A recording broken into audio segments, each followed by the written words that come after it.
ABC pulled the plug after a week of growing outrage that not a single candidate of color had been invited to participate. USC says it was just math, polling numbers, fundraising totals, nothing personal. But here's the problem with that argument. Every one of the 6 candidates who made the cut was white, and every one of the candidates left out was not. At some point, the outcome is the message, regardless of the formula that produced it. The 4 excluded candidates, former U.S. Health Secretary Xavier Becerra, former L.A. Mayor Antonio Villaraigosa, former State Controller Betty Yee, and State Superintendent Tony Thurmond, are not fringe figures. These are people who've won major statewide elections and served millions of Californians. Here's the deeper lesson. California is one of the most diverse states in the nation. Latino voters, Black voters, and Asian American voters don't just live here. We decide elections here. When the people organizing a debate about California's future build a stage that looks nothing like California, they're not just making a scheduling error, they're sending a signal about whose voice matters. Even some of the invited candidates called on USC to expand the field ostensibly because they understood what was at stake. That said, it is worth noting that none of the invited candidates had the courage to stand in solidarity with people of color and bow out of participating in the debate. But we'll leave that alone for now. Canceling the debate was not a victory. It was damage control. The real lesson is that diversity cannot be an afterthought in the criteria. It has to be baked into the thinking from the very beginning. Voters of color are not a special interest. We are the electorate. With the KBLA Talk 1580 editorial, I'm Dr. Nicordelai Corte. As always, we welcome your feedback.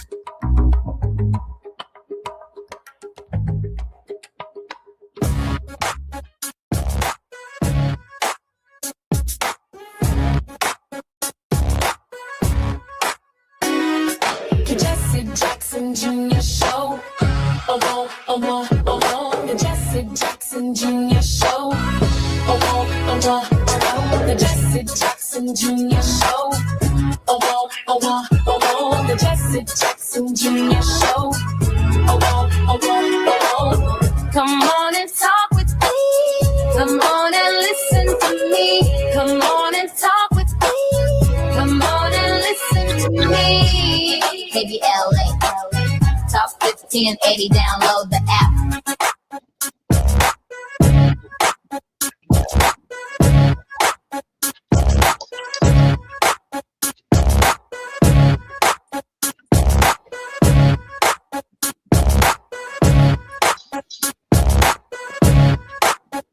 I'm Jesse Jackson Jr. Welcome forward to the Jesse Jackson Jr. Show on KBLA Talk 1580, where it's Moving Mountain Mondays, and we are going to be yielding much of our day to our continued series here at KBLA to honor women and Women's History Month.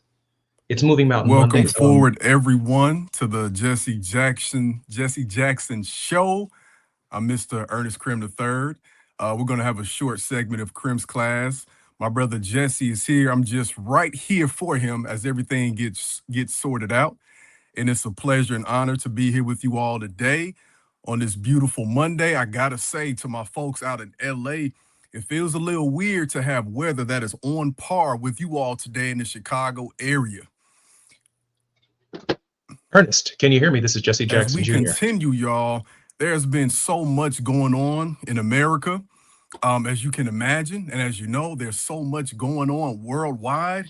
And I think one of the first things that's on the top of my mind, as we talk briefly, is about everything that's going on with Iran. You know, it's considering that gas in some places I know is $5, $6, $7. Where I am, it's almost $5. We are able to truly see the economic repercussions of a president who has shown time and time again in only a year and a couple months that he does not give a care about anyone and has not kept any of his promises. One of the most disturbing things I came across over this past weekend was the idea of Iran having had so many of their schools and institutions bombed are now saying, which to me isn't surprising, that they are now going to target American universities that are stationed in the Middle East. And I think that should be alarming for all of us, because usually when we come across situations like this, we are under the impression that none of this will ever impact us or touch us or hit us because of where we are stationed in the world. Ernest? And as we see now, that is not the case. There are consequences and repercussions for every action that this president makes. It's not just what's going on internationally, but it's also about some of the Supreme Court decisions simultaneously that can impact us. So for me, coming in fresh off the weekend, coming in on Monday, we have so much to be aware of, so much to stay abreast of. And I recently saw, when you think about the Supreme Court decisions that are going to be coming in very soon. So it's not just this war, it's that war internationally, and it's this war domestically on our rights and our civil liberties. Okay, Taz, can you hear me? Yeah, you I'm Jesse Jackson Jr. Taz, welcome forward to the Jesse Jackson Jr. Show, along with Mr. Ernest Krim and Ernest in Krim's classroom. Ernest, are you there? keep talking. Ernest.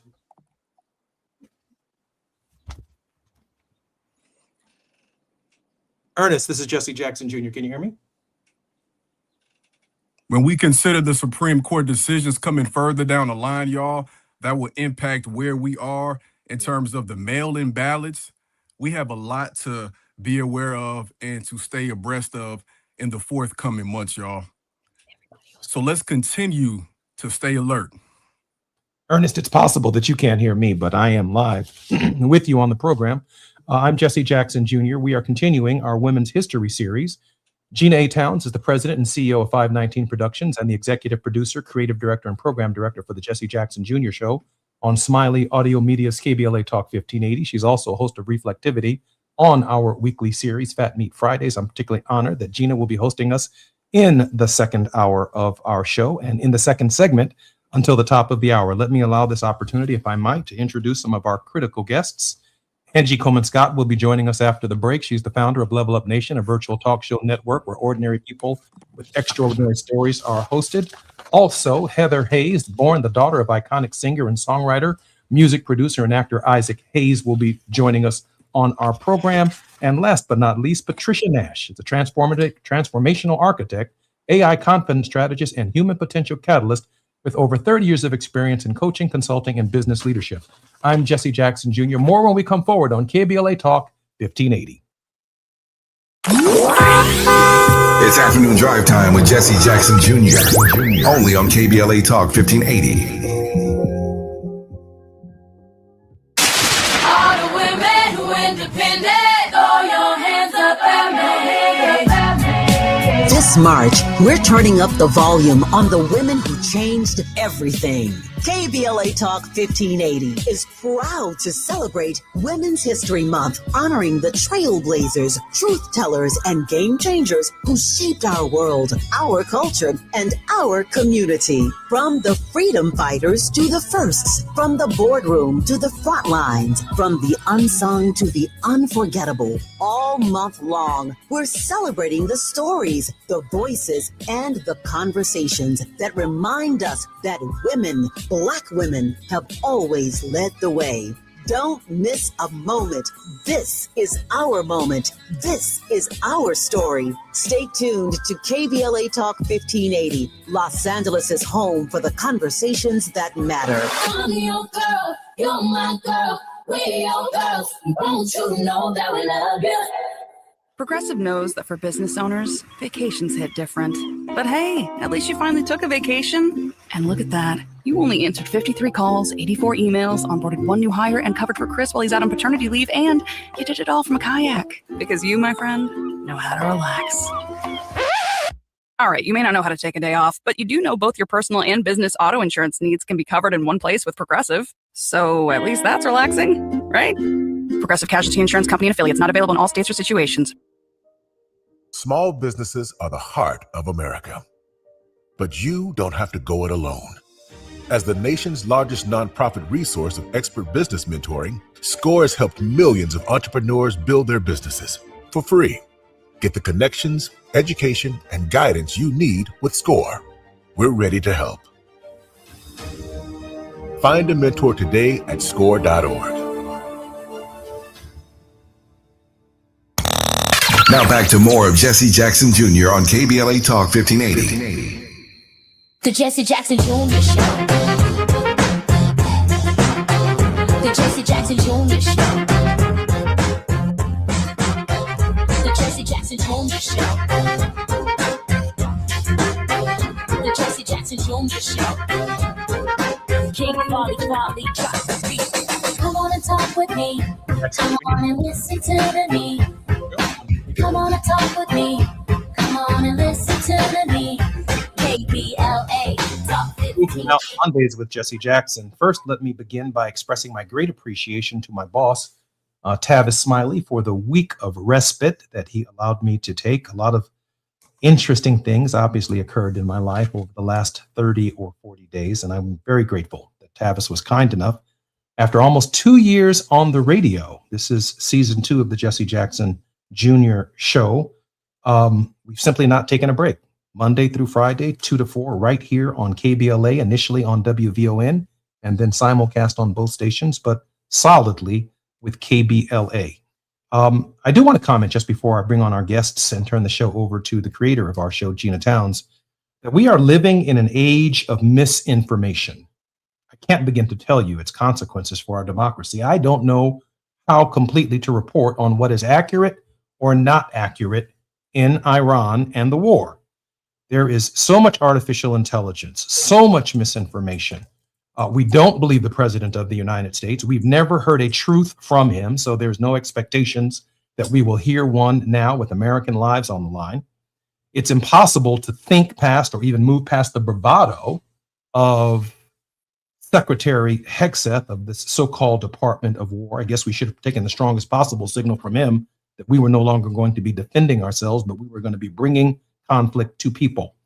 But I'm grateful in this hour that we continue right here at KBLA our Women's History Series. Gina Towns co-produced the Emmy Award-nominated documentary Hampton University, One of the Wonders of the World, and as a songwriter, co-producer, and performer. Her single, Yes, hit number 26 with a bullet on the Billboard charts. Corporately, she received the 3M Company's highest award, the Spirit of Quality Award. Angie Coleman Scott is the founder of Level Up Nation, a virtual talk show network where ordinary people with extraordinary stories. She hosts The Real Level Up and, as founder, creator, and executive producer of all 5 talk shows, empowers individuals and everyday voices. Also, we're grateful to have with us, born the daughter of iconic singer, songwriter, music producer, and actor Isaac Hayes. Heather Hayes has greatness flowing systematically through her veins, while under the tutelage of her legendary father and music genius and greats like the Godfather of Soul, James Brown, Heather honed her skills as an entertainer. And last but not least, Pat Nash. I'm so honored that this transformational architect, AI confidence strategist, and human potential catalyst with over 30 years of experience in coaching, consulting, and business leadership joins us on the finale of our Women's History Month series right here at KBLA Talk 1580s. Ladies, welcome forward to the Jesse Jackson Jr. Show. Thank you for having us. I'm honored and privileged now to turn this part of the show and the balance of this hour over to our creative director and the executive producer of the Jesse Jackson Jr. Show, Gina Towns. Well, greetings, everybody. Hello. Good to see you. We can't hear you. Sound went out.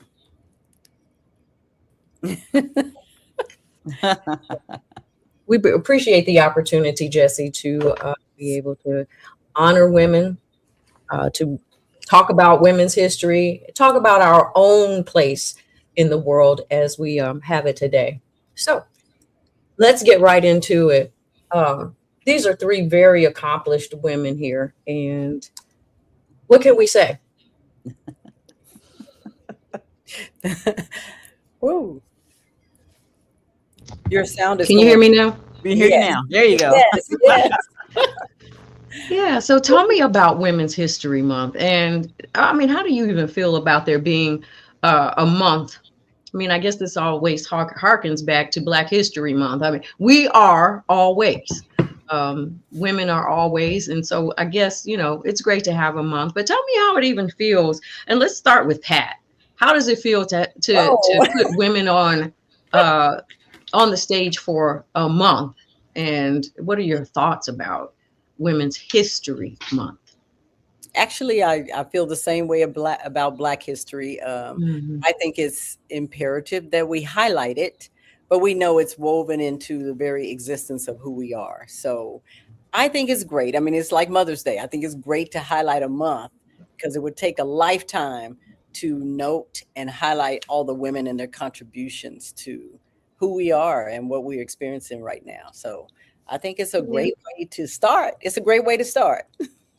It's a great way to start. You know, I mean, even given the fact that women did not have the right to vote or even have a real voice till so late in the constitutional process. But that's one of the great things about having the amendment process available. But Heather, you know, same question to you. What does it feel like, or how does it make you feel when you think about, you know, your mom, the women in your life, what they meant to you, women that you may admire? And certainly I want to get to that at some point here very quickly about the women that we admire and have inspired us. But what does it mean to have a month?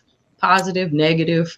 I think it's positive. I think it is imperative that we have a month because, you know, I was thinking about just Women's History Month or even just Black History Month and thinking about as a woman, as a young woman, even in school, there were so many things that we just were not taught. And I think it's imperative that the next generation understands that in every major movement in this country, most times women were on the forefront of those movements. And we're not really taught that. I mean, it's like we do way more than cooking, cleaning, and having babies. And I feel like I was cheated in school because in a lot of ways, we weren't really taught those things. It wasn't highlighted, especially Black women. And so I think it's so important. I think it's, you know, about time. I think we have to celebrate it. I think it has to be a month because I think there's a concerted effort right now to minimize and erase the things that African American, not just women, but African American people in general Mhm. have put, like this country wouldn't be standing if it wasn't for Black women or Black people. And so I think it's imperative. And I find it, you know, I think, unfortunately, to be quite honest, I think it's actually, you know, unfortunate that we have to have a month to be represented and recognized, because it is what it is. The country wouldn't be what it is if it wasn't for Black women, period. Mhm. But, you know, I think we have to take the wins where we have them, and we have a month. And so the younger generation can now learn about what Black women contributed to this country and to the world. Mhm.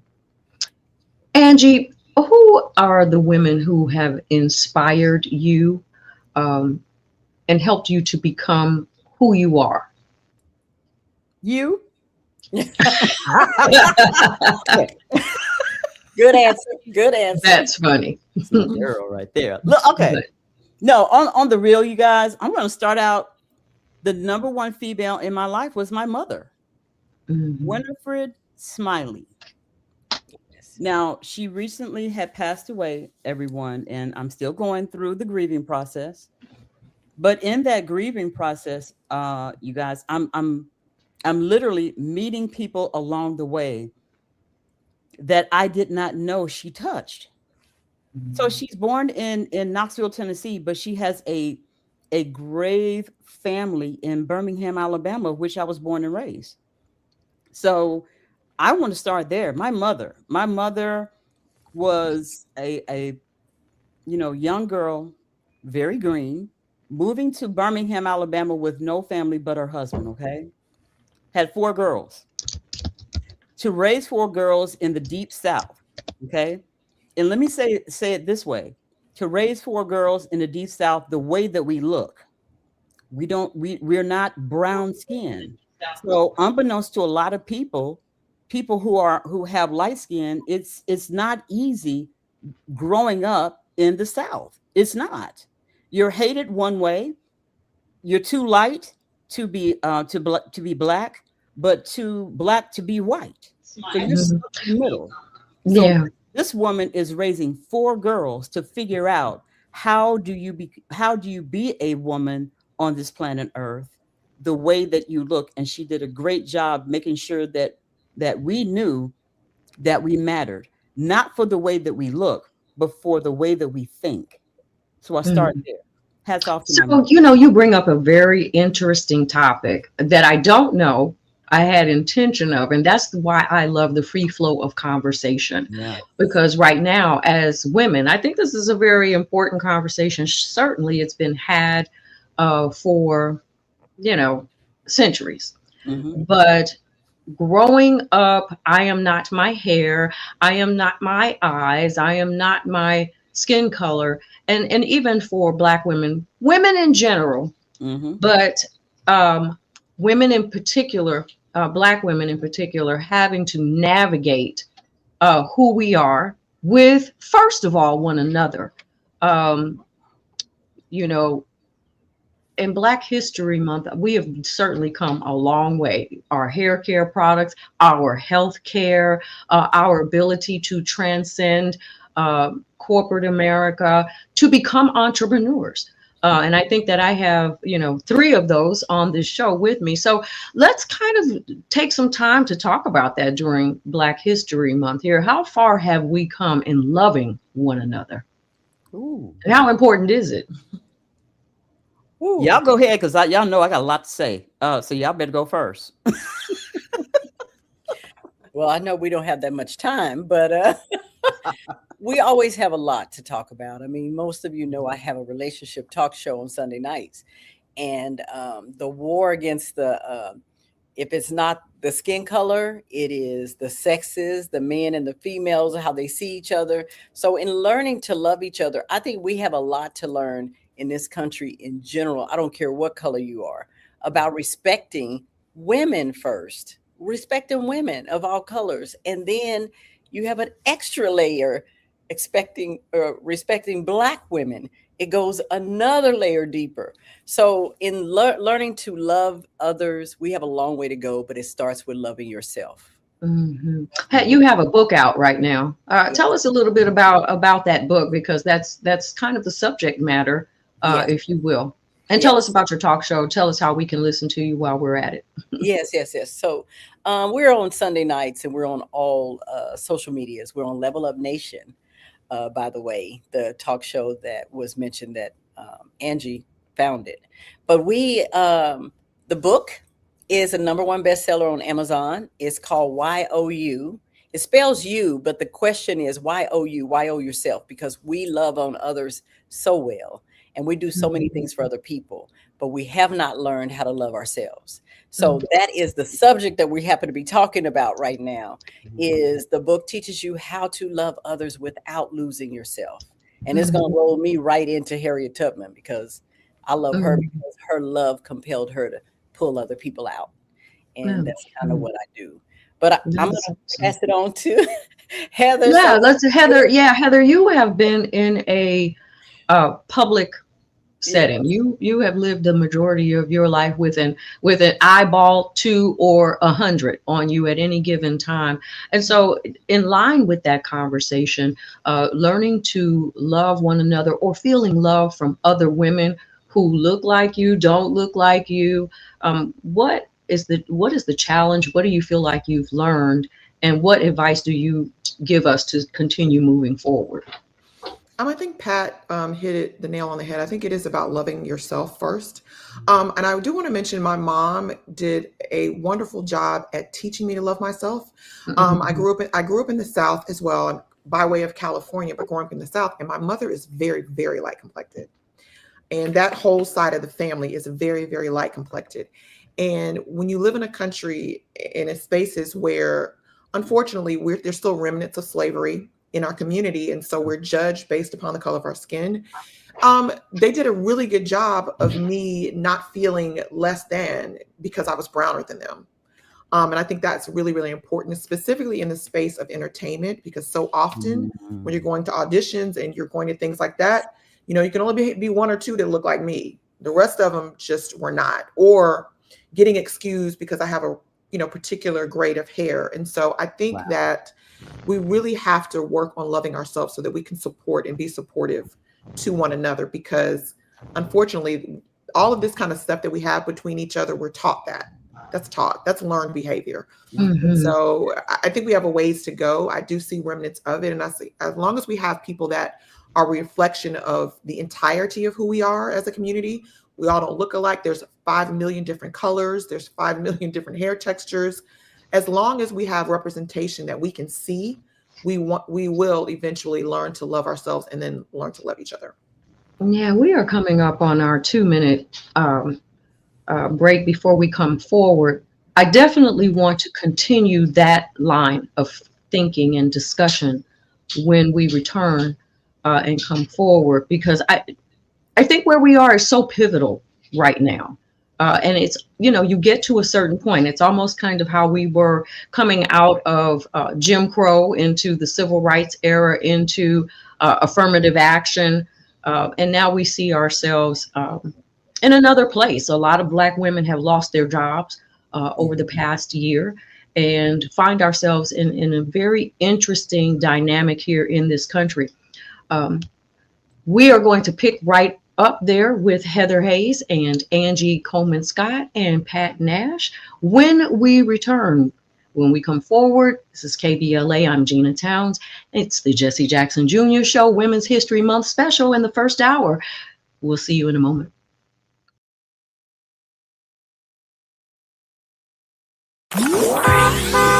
It's afternoon drive time with Jesse Jackson Jr. Only on KBLA Talk 1580.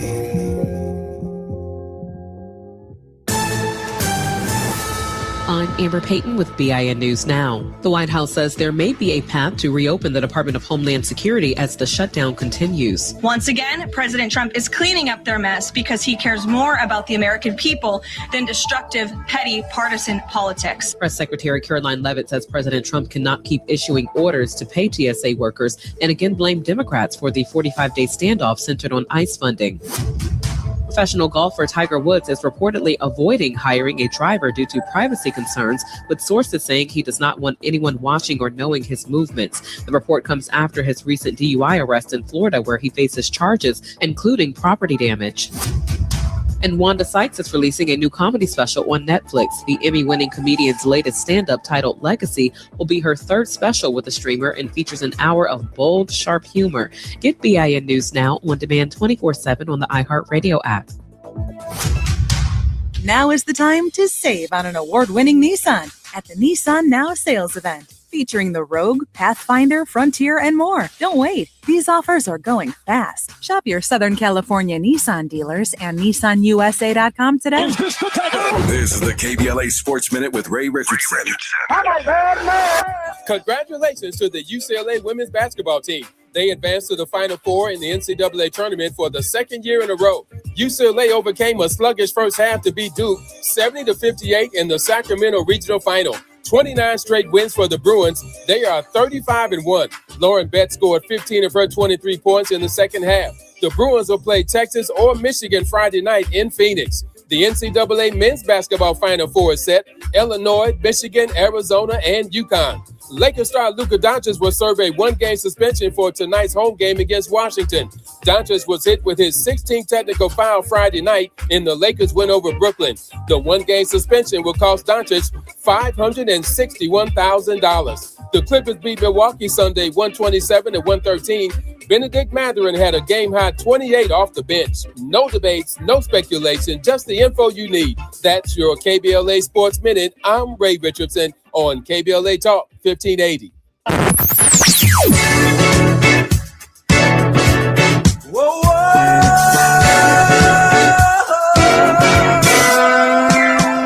This is KBLA Talk 1580. Talk radio.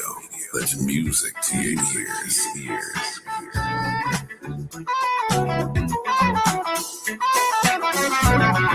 We're unapologetically progressive. KBLA Talk 1580.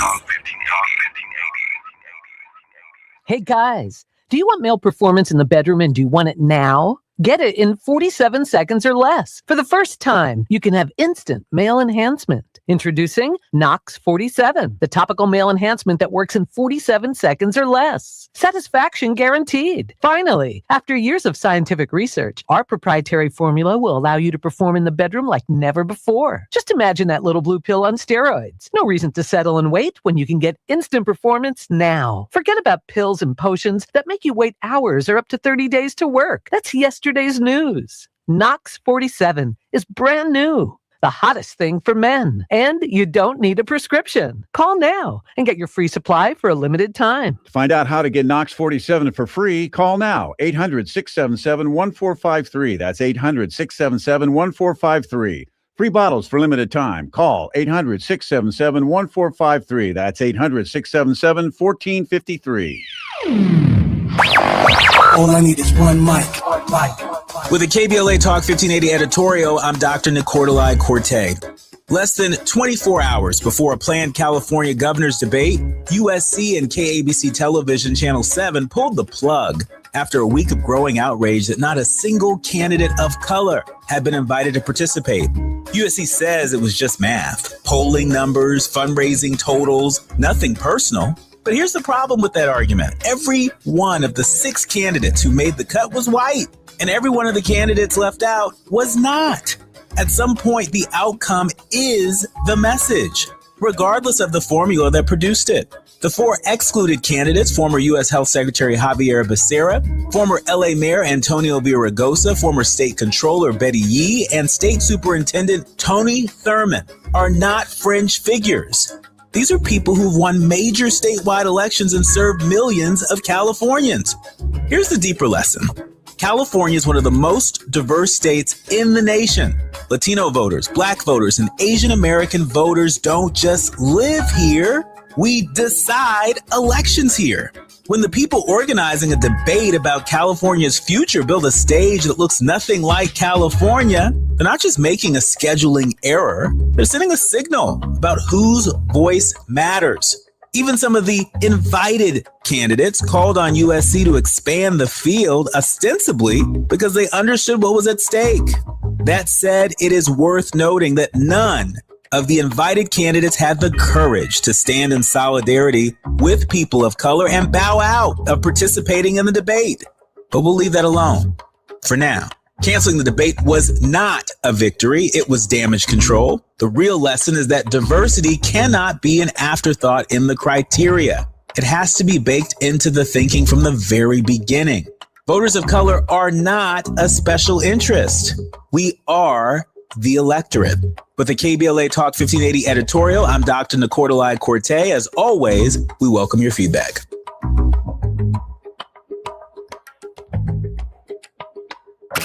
You're listening to Jesse Jackson Jr. on KBLA Talk 1580. The Jesse Jackson Jr. Show. The Jesse Jackson Jr. Show. The Jesse Jackson Jr. Show. The Jesse Jackson Jr. Show. King Volley, drop the beat. Come on and talk with me. Come on and listen to me. Come on and talk with me. Come on and listen to me. KBLA Talk 1580. I'm Gina A. Towns. I am the host of Reflectivity here on the Jesse Jackson Jr. Show, but we are celebrating here on March 30th, 2026, Women's History Month. Before it's all over, before it's too late, we wanted to make sure that we got our voices in, that we got to share with one another, that we got to share about people that we are indebted to as we go along. Women who have affected us. And today's guests are Angie Coleman Scott. She is the founder and progenitor, if you will, of the Real Level Up, and that is hosted on every platform. And Pat Nash, who is an author and also a talk show host in her own right, and Heather Hayes, an artist, musician, daughter of the iconic Isaac Hayes. So Heather, do you ever get tired of people saying this is Heather Hayes, Isaac Hayes' daughter? I think there was a time, I don't think tired would be the word. I think that I think what people don't understand is when you are born into that kind of situation, you're struggling to find your own space and find your own identity. And a lot of times the pendulum can swing the entirely opposite direction, and where you're kind of like, you don't want anybody to know. But I think ultimately you come to a space where you realize that, this is who God intended to be my father for a purpose. I'm appreciative. I'm proud of him. And I believe in my own talents, my own gifts. I know I've worked hard at the things that I have accomplished. And so there's no kind of mixing in that, although people would like to think that. I see it all the time on the internet, even about other what they tend to call us as legacies, I would say. And I see that a lot of times about other legacies, but I think we all know the truth. And I think ultimately people see what they want to see and believe what they want to believe. And I'm just not, I can never outrun that. And so I've been done trying for years now. And I just work on me, and I work on what I want to accomplish, and I move forward.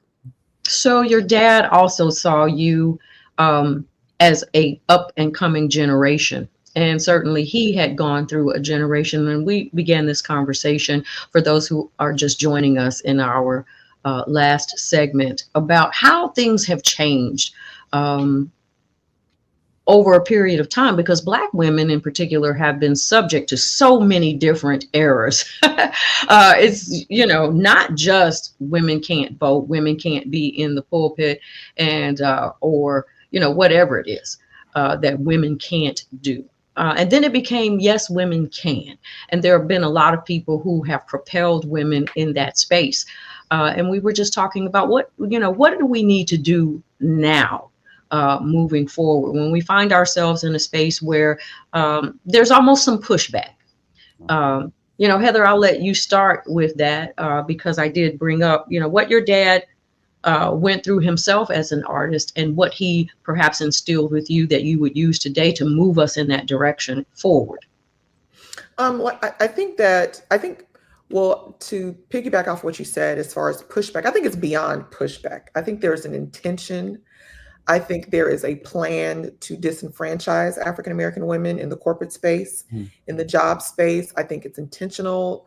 I think it's an attempt to roll back. What I will say is for me, we need to, there's power in numbers, and I think it's just unifying and unity. That's what we have to do, and support one another. There's something to be said for, there's a time where there wasn't female directors, female producers, female congresswomen, like, you know what I mean? And all of these things matter. And when you see, when young women see reflections of themselves in these spaces, then they too have the belief that they can also accomplish those same things. And so I just think I think support is paramount. I think unifying is paramount, because I think people need to understand it's not, we are under attack. That's just what it is. At this point, we're under attack. They want to remove our economic freedoms, our ability to take care of ourselves, our ability to bring other people into the fold and help them build. And why? Because there's power in numbers. There's power in unity. And so if we continue to support and unify, I think that that's really the one thing that's going to make a difference.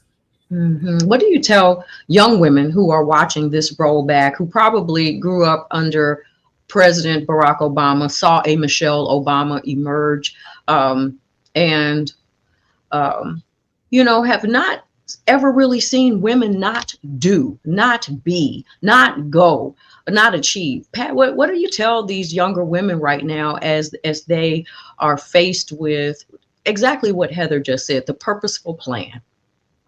I agree with Heather. I'm telling you, support is critical. I think we've been taught that too in the past, not to support each other, to kind of pit each other against each other.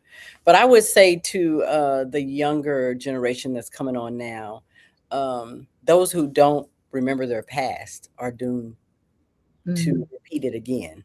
So just because you have some leverage doesn't mean that you don't have to fight to continue to have it. I live in Oklahoma, and I get the same uniqueness of being more than one race, and the discrimination against my color. But I have a tribal side too. I mean, we're Native Americans, and so I see that on both sides. I see the discrimination because you're Native American, you're a Black woman. And then, it's taught, unfortunately, even in our tribes, if you're a darker shade of Indian versus a lighter shade of Indian, it's crazy. And then you have the layer. I promise you there is another layer. You women know it. You're in business. There is a whole nother layer to this discrimination. And when you add the fact that you're a woman, and I think we have to continue to fight for that. And what Heather said and what you've been teaching, Gina, and what Angie and I have been sharing, we have to stick together and work together. We got to work together. Absolutely. Angie, talk to me about the heart issue behind working together, because the heart has to be kind of cleansed a little bit. There are some things that we struggle with, and these are societal things. These are things that have been thrust upon us over a period of time, and that is the standard of beauty, the standard of intelligence, the standard of status. And what can we do in this day to get our hearts right toward each other? Now, I know pain will make you do a lot of things and make you come together, but what is it that you would say to women who are listening to this in any generation about reaching out and being able to get past ourselves? I think that's the real question. Forgiveness. That's it. Forgiveness. Forgive yourself first for the things that you did not see or even understand, or even where you thought you should be. Forgive yourself. Once we forgive ourselves, then it's easier to forgive others who may, done something to you. And once we get forgiveness on right, ladies and gentlemen, I promise you, then there is love of yourself and love of others. But I really think, Gina, it starts with forgiveness. I think that is a great place to start. And I think there's not enough forgiveness in the land to begin with. But overcoming in order to be able to get to forgiveness. And I do think we've made a lot of strides. We are more and more happy about who we are, who God made us to be as women. And I think even in this particular day, our kids and the generations that are coming behind us are very free and very secure in who they are. I think that if we are to be statesmen and they are to be pioneers, then you will see the whole family come together. And partly some of this, as I mentioned, and I want to come back to this when we come forward, is the generational tug and the tug and pull, if you will, of making sure that we pass things on down to one another. There was a time when grandma, auntie, mama, and everybody sat at the same table. So when we are ready to sit at the table, we're going to talk. And I know we're going to do a little bit more of that when we come back. This is the Jesse Jackson Jr. Show on KBLA Talk 1580. We'll be right back. While you're stuck in traffic, we can at least bring you up to speed on the news of the day. You're listening to Jesse Jackson Jr. only on KBLA Talk 1580.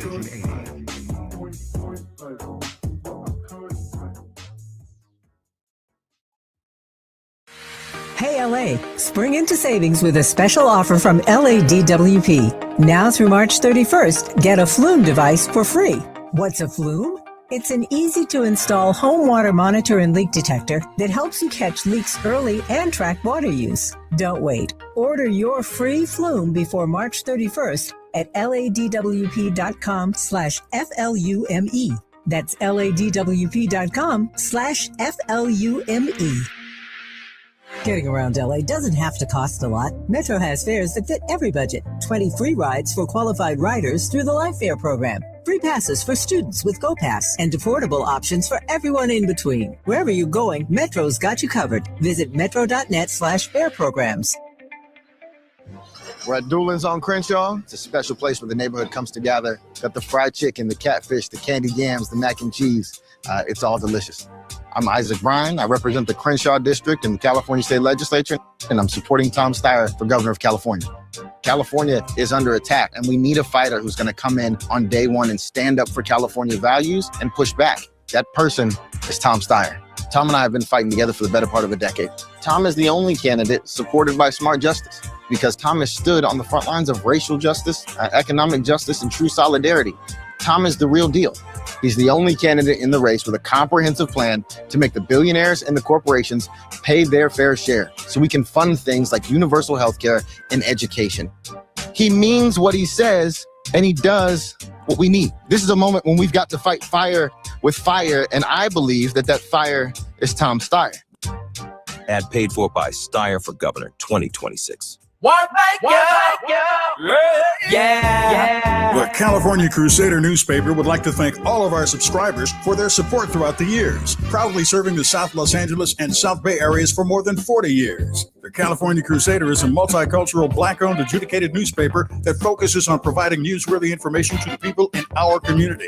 We're constantly looking for ways to assist businesses in our community to connect with our subscribers. We provide low-cost, effective ways to promote your business with our reasonable and affordable advertising rates. You can participate by suggesting, sharing, and submitting your stories on the California Crusader newspaper Community Share Facebook group page, or visit our website at cal-cruise-news.com. That's cal-cruise-news.com. Then click on the Submit Now button located on the top right corner of the homepage, or text CCN to 42828. Again, text CCN to 42828. The California Crusader newspaper, working together to build a better community for our future. Subscribe today. KBLA Talk 1580. We've got a lot to talk about.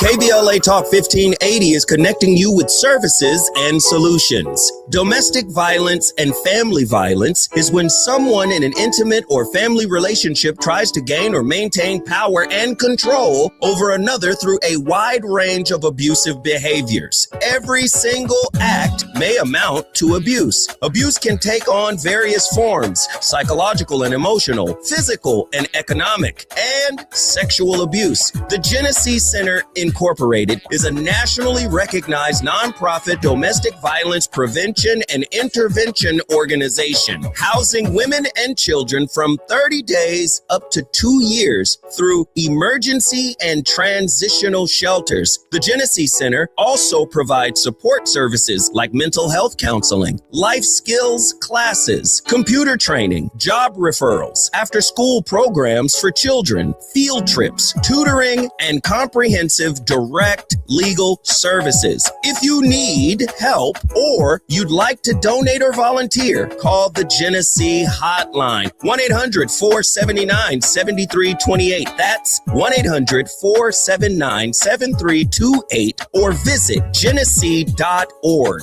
Everyone has the right to be safe. This is a community call to action from KBLA Talk 1580. I can't believe how spotless my floors look after using the Swiffer Power Mop. No more dragging around a heavy mop and messy bucket. Now I get the same deep clean without all the work. Thanks to the powerful solution and scrubbing pad of the Swiffer Power Mop, dirt and grime don't stand a chance, and I don't break a sweat. Mic drop. Mop drop. Swiffer Power Mop. Swiffer Power Mop. A smarter way to mop. Try it or your money back. Now back to more of Jesse Jackson Jr. on KBLA Talk 1580. The Jesse Jackson Jr. Show. The Jesse Jackson Jr. Show. The Jesse Jackson Jr. Show. The Jesse Jackson Jr. Show. Come on and talk with me. I'm Gina A. Towns in for Jesse Jackson Jr. today because we are celebrating women. This is Women's History Month on the Jesse Jackson Jr. Show.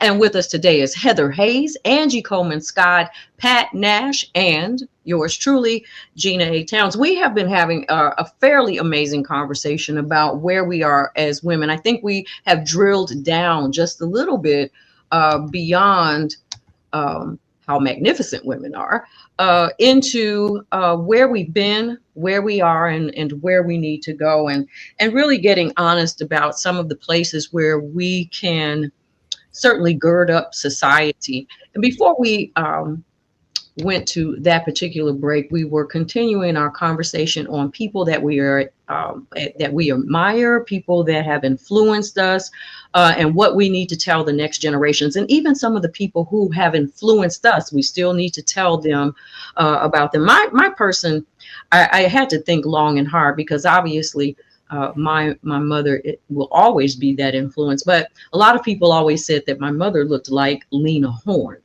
And so I had to go and really kind of study Lena Horne just a little bit, and just very briefly, because I too am an artist. I had to really, really think about what that generation of artists, actors, musicians had to go through to even go through the back door. Not just, forget the front door, but Lena Horne, being an activist as she was considered a communist because she believed in justice, social justice for herself and for her people, and navigating a space where men looked at her not only as a former chattel slave, but as a piece of a commodity that could be taken advantage of at any time. So I applaud her in her space, and certainly she is and will continue to be a role model. How about you, Pat? You were Harriet Tubman. Heather Hayes. I think, of course, your mother is the first woman that you have come in contact with. And I just applaud her strength and her perseverance and her integrity and her morality. And her beauty, her clothes. I used to stay in her closet for hours. I mean, that's why I became a clothes horse, as they call it, because of her taste. But growing up wanting to be in the arts, a singer, a dancer, people have to understand back at that time, when you're looking at mainstream, there wasn't a lot of mainstream, right? So when Whitney Houston came along, I was like, she is her, I am her. Like, that was the end and beginning for me, was Whitney Houston. I don't care what anybody said. I think as a dancer, I think my school was very intentional about taking us to see Alvin Ailey, educating us, Judith Jamison.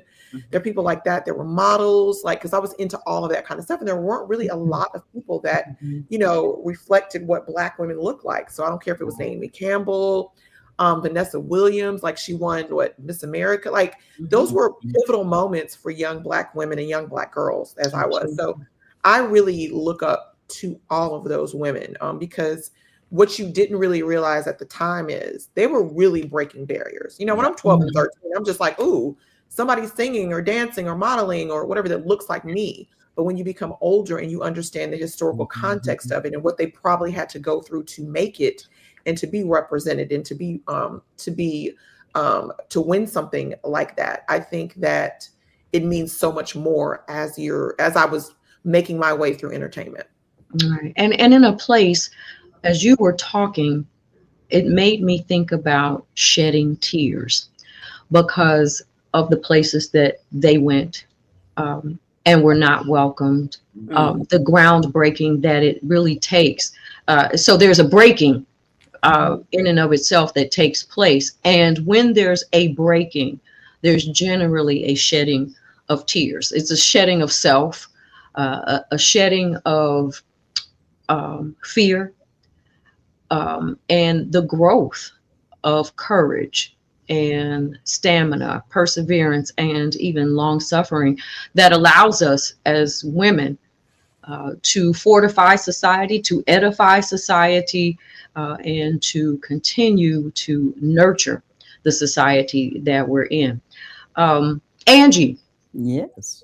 You didn't. Oh, you did tell us about your mom, but tell us somebody beside your mom that really has influenced you. I got it. In our last 3 minutes, because I'm gonna give you you guys an opportunity to share a word of hope for women in this day and in this era.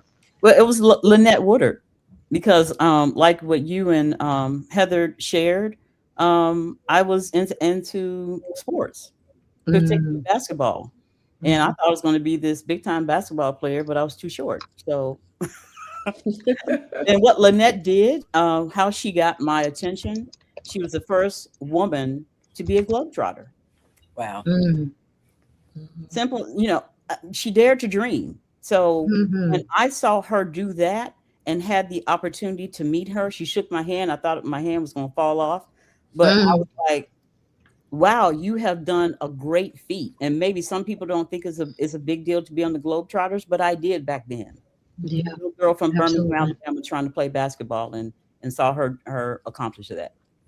You know, you mentioned the Globetrotters and it triggered for me the runway models and Mrs. Johnson at Fashion Fair and the Ebony Fashion Fair, who certainly gave us all as little girls a vision that we could reach for. Please give me a word of hope. Let's start with you, Heather. I would just say that we have to stay the course. I think we have to be unified. I think we know we're strong. Just in our DNA, we've survived everything. And as long as we stay the course, support each other and unite, we will get to the other side. Absolutely. Pat Nash. I would say connect with those people who are ready. The reason I chose Harriet Tubman is because her love and her passion made her go back. She found the way and she went back. And I kind of see myself in that area right now. I'm really heavy in AI. People are running, they're not sure, they're scared. But I've gone down that trail. She may have created tunnels, but we're creating funnels and we're helping people understand the power of it. And right now, guys, we're all on an equal playing field. Nobody got to jump on anybody. So this is a great time for women of color or anybody to jump in here and be the authority on it. So I'm leading the way in that. So. All right. Well, I know that you and Angie are working on that together. Yes. This has been a great conversation. I hope that we get to do it again soon. Thank you for being here. And I hope everyone will look you guys up. That's Angie Coleman Scott, Pat Nash, and Heather Hayes. You can find them on social media. I'm Gina A. Towns, and we are going to end this segment here. But please join us for the second hour when Terry Hord Owens, Barbara Arnwine, and Liz King join me for the Women's History Month here on the Jesse Jackson Jr. Show when we come forward.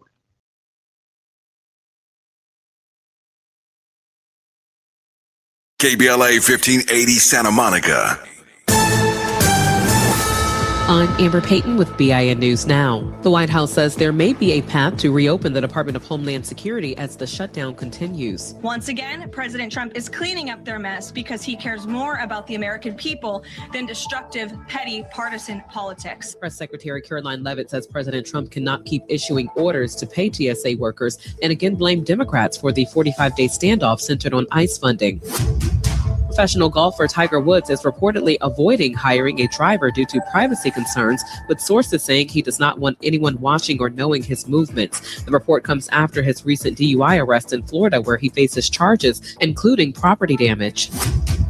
And Wanda Sykes is releasing a new comedy special on Netflix. The Emmy-winning comedian's latest stand-up, titled Legacy, will be her third special with the streamer and features an hour of bold, sharp humor.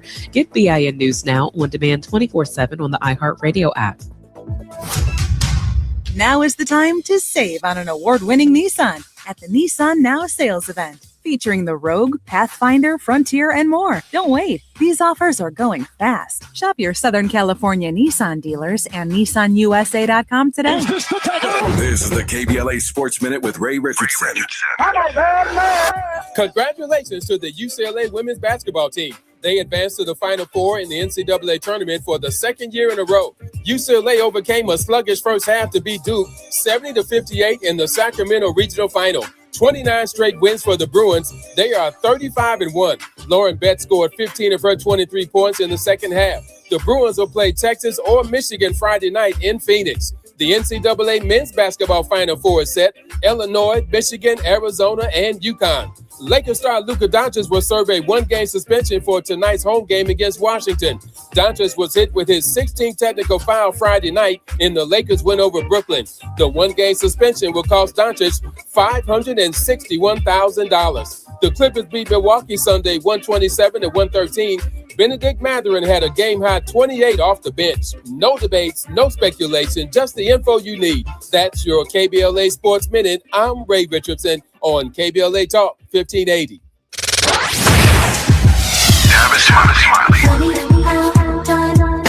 They say time flies when you're having fun. The founding members cohort is now officially over. Hard to believe. It's been a joy sharing what I've discovered after nearly 40 years of conversations with presidents, cultural icons, and game changers in every field of human endeavor. If you missed the first cohort, the good news is that we're already planning the next one.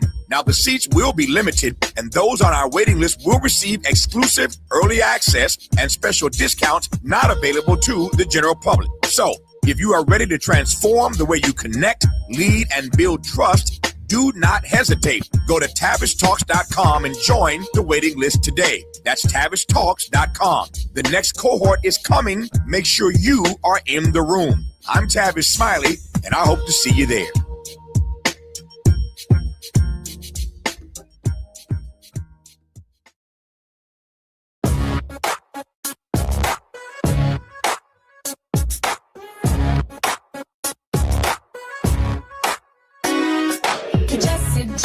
Junior Show.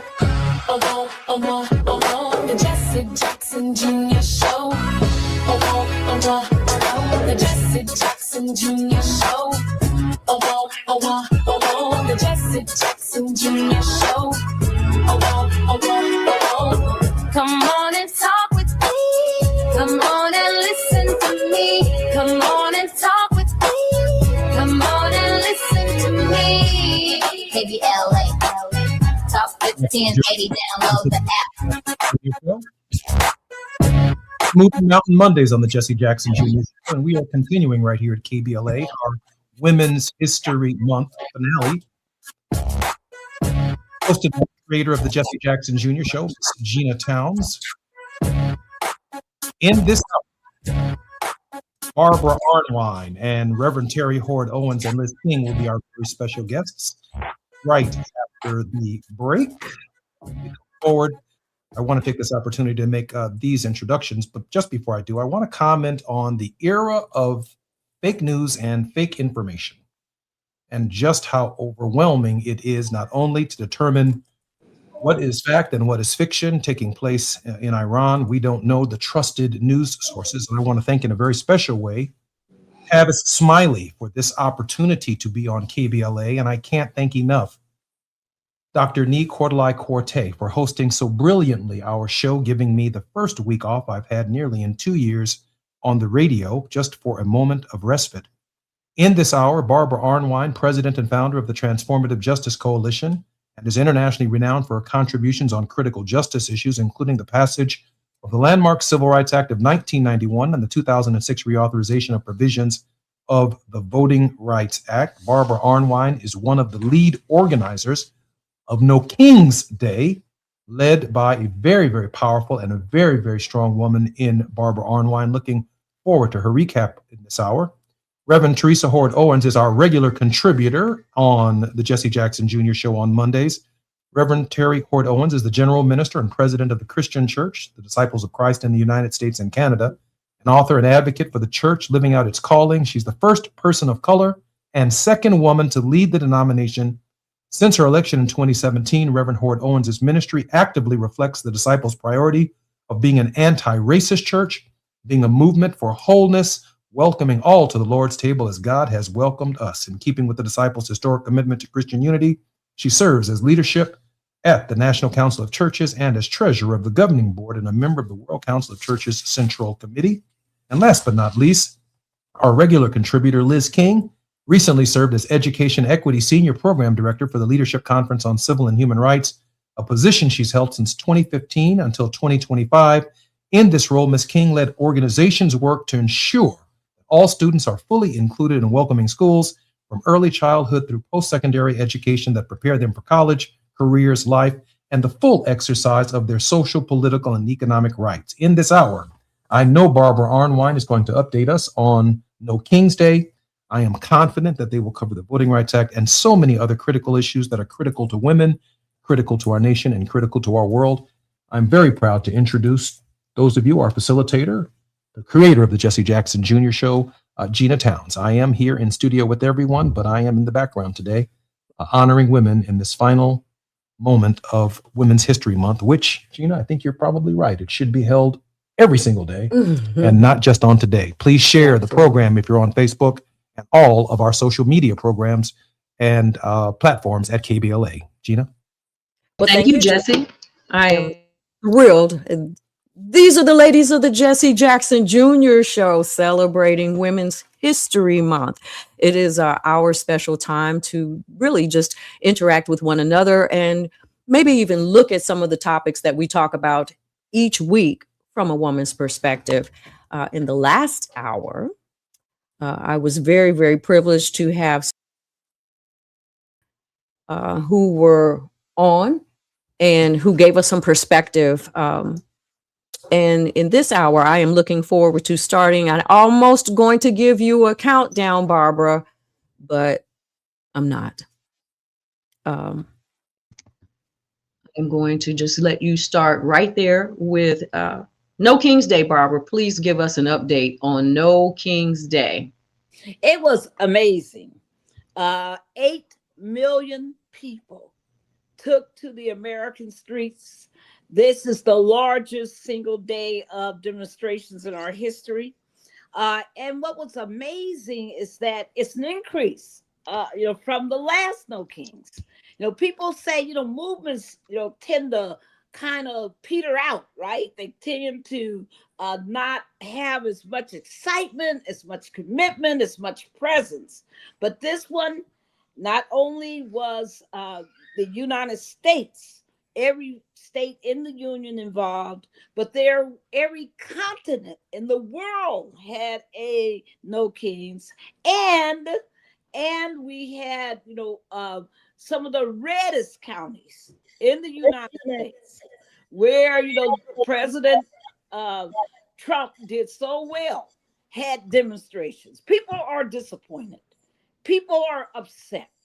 I walked in that march in Philadelphia, and I'm going to tell you, as we marched, my heart was uplifted several times, broken several times. A young lady in front of me had a placard on her body, and it was pictures of Renee Good. And you could tell her death, her slaying, had really profoundly influenced this young lady. I saw families with children, being pulled in their various wagons. I saw, people of every race. And in fact, I was really impressed that in Philadelphia, I saw a real increase in African-American turnout, much more than I had seen in the past at other No Kings. I also was, really struck by all, like I mentioned, the intergenerational, all the ages. I saw people who, one person said he was 102. I saw who was out there. I saw people who had their newborn babies out there. I saw, college students. I saw so many different people and so many signs with so many issues. The war was huge. People are upset with the war. They're upset with ICE. They're upset with so many malfunctions within this authoritarian regime being headed by President Trump. But Barbara, when we come forward, yes. I want to continue that conversation. When we come forward, it's the Jesse Jackson Jr. Show, Women's History Month special.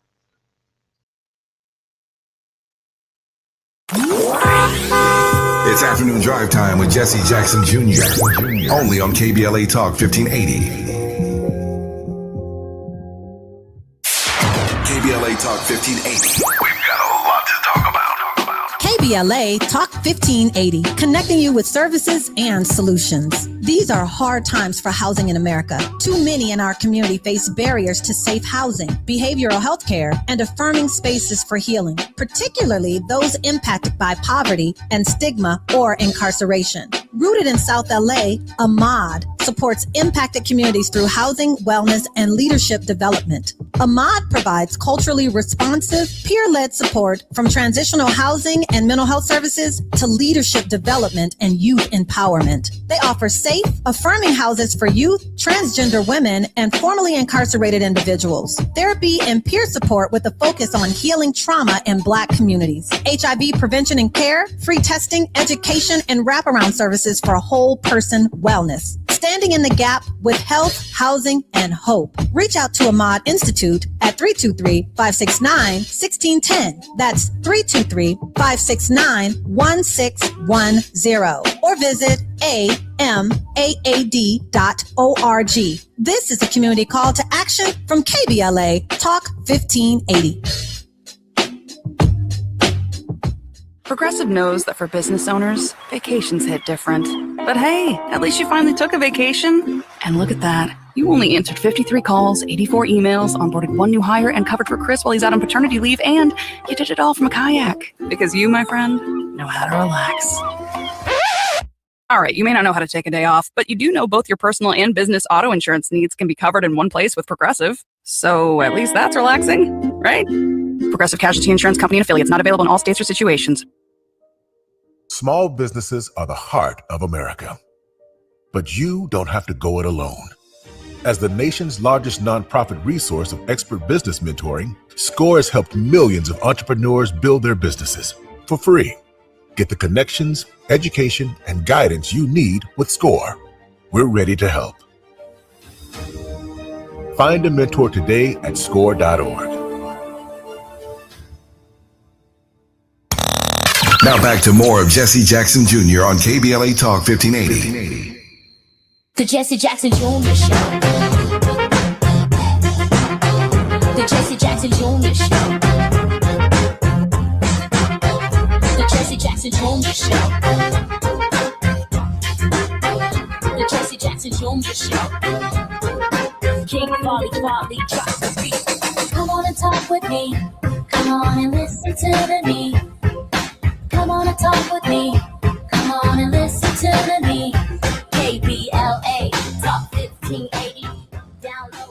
I'm Gina A. Towns, and I am the host of Reflectivity here on the Jesse Jackson Jr. Show. I am with Reverend Terry Hoard Owens, who is the host, and this is her hour. This is the Faith Not to Fall with Reverend Terry Hoard Owens. We are also joined by our host on Tuesdays, On the Grind with Barbara Arnwire Esquire and Liz King, who joins us twice a month on Lighten It Up with Liz King, and we are ready to lighten it up.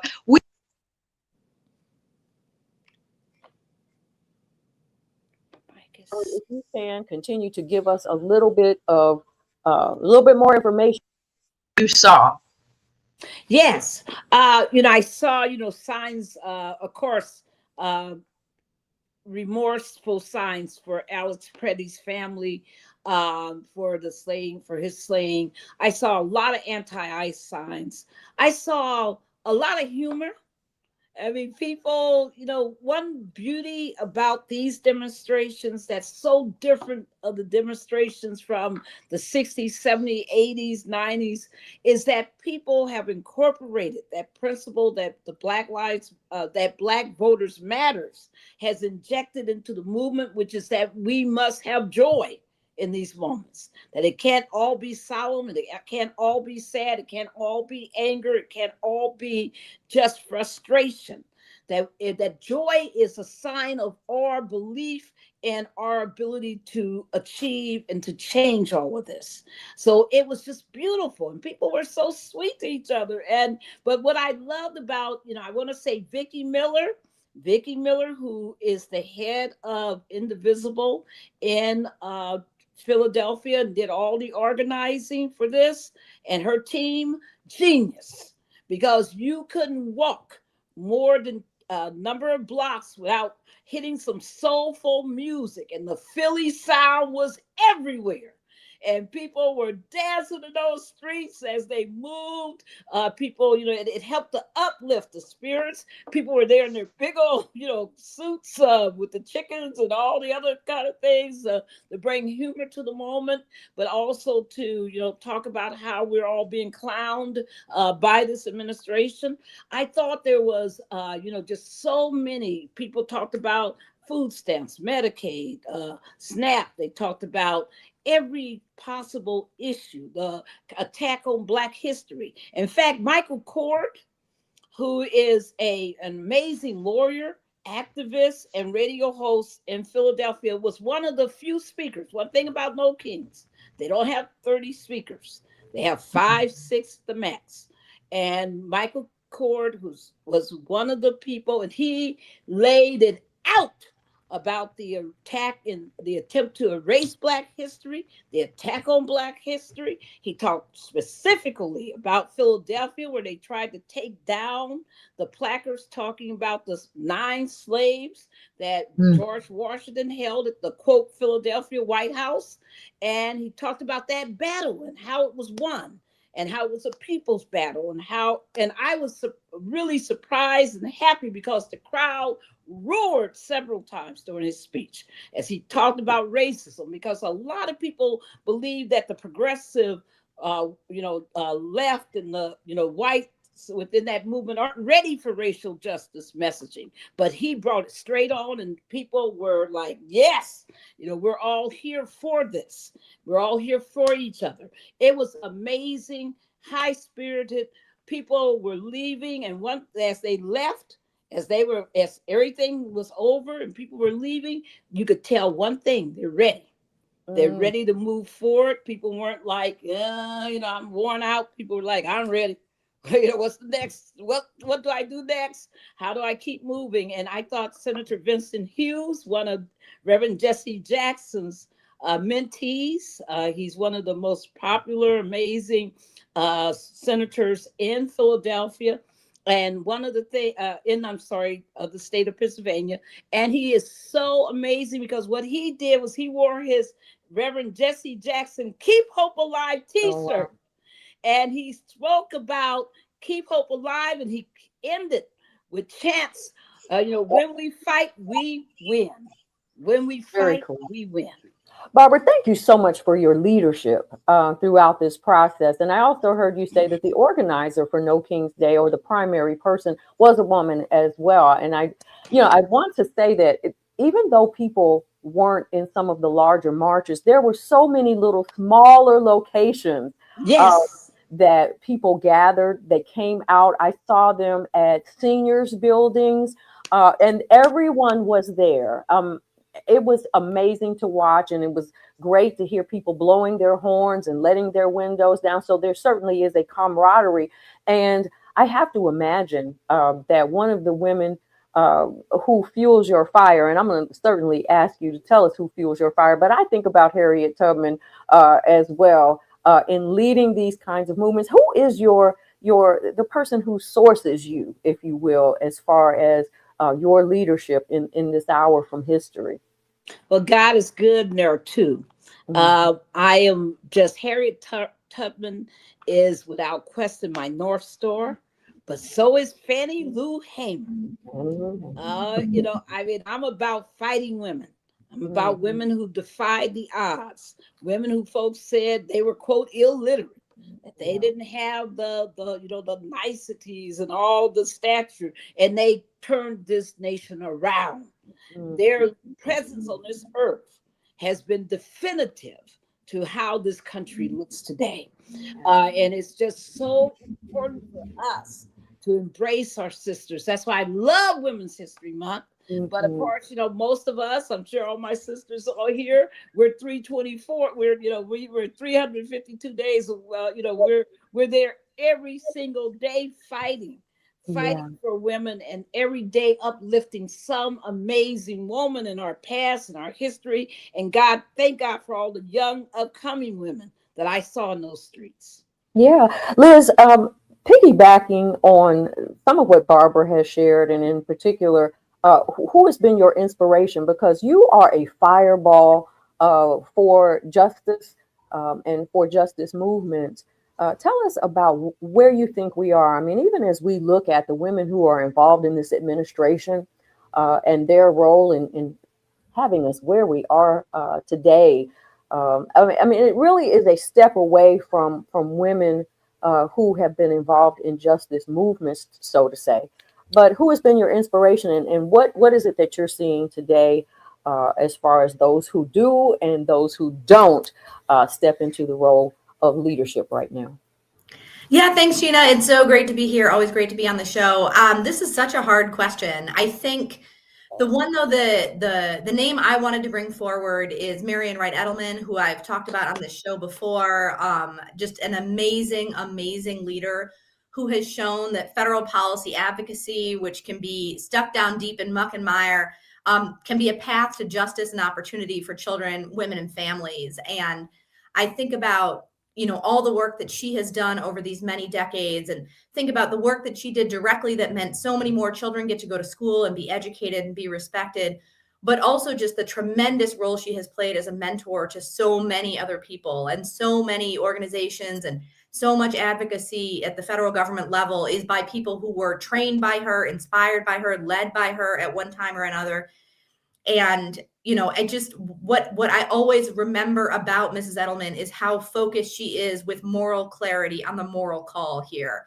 And I feel like we're in this moment right now where people keep saying, well, we don't have time for morality. We don't have time for values. We have to be strategic, as if there exists a strategy that is not guided by and informed by our values and what it is we know to be true and what we believe in. And that, for me, it is that sort of deep and profound commitment. Whenever you face a tough decision, you're asking yourself, what is the right thing to do?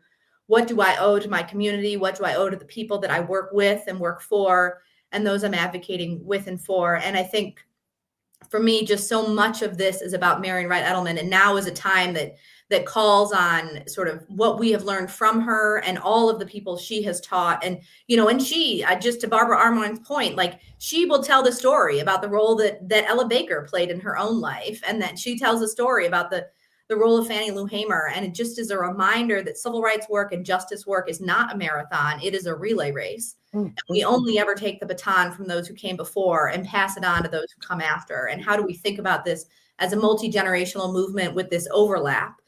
So we keep those leaders, we keep those people who've been in the work, we welcome those new people with less experience and more energy, and figure out how do we keep the knowledge moving forward? How do we make sure our movement can adapt? But how do we always make sure our movement is grounded profoundly in our values and what we believe and know to be true? And I think for me, really, it is Mrs. Edelman who has shown the way on that in so many ways. So I have to tell everyone who cannot see us, who's not watching us live on YouTube or Facebook or Substack, that if you cannot see us, everyone here is going to have a neck ache after this show, because as Liz was bringing the message, everybody was nodding in an affirmative. You know, you preached a sermon, you were in the courtroom. Thank you, Liz, for that. And it is a great segue for, because one thing that I heard was the moral leader. And I am a big advocate of moral law versus, but meeting the civil law. Our moral law must meet our civil law if we are ever going to achieve on earth as it is in heaven. And because that is part of the prayer that so many people know and pray, or at least have some knowledge of, that means that there's the possibility that it can be. So let me direct this over to Reverend Terry Hoard Owens so that we can talk about moral leadership in this moment in Women's History Month. Thank you, Gina. And thank you to my sisters here. This is just filling my cup. And you're so right, Liz. Without a moral center, really nothing can happen. And as I always say on the show, I'm a Christian minister, but I don't care what your tradition is. If you have no tradition, I think the thing that makes even human community possible is the common belief that we must all flourish together, and that we all have a right for dignity and respect, and that we can all flourish together. There's not a single religious tradition that doesn't have some version of the golden rule: do unto others as you would have them do unto you. Loving your neighbor. And so I know it's Women's History Month, but I'll name John Lewis, the late congressman from Georgia, who was a young man in the 60s on the front line on the Selma to Montgomery march, was almost killed, literally got his head bashed in.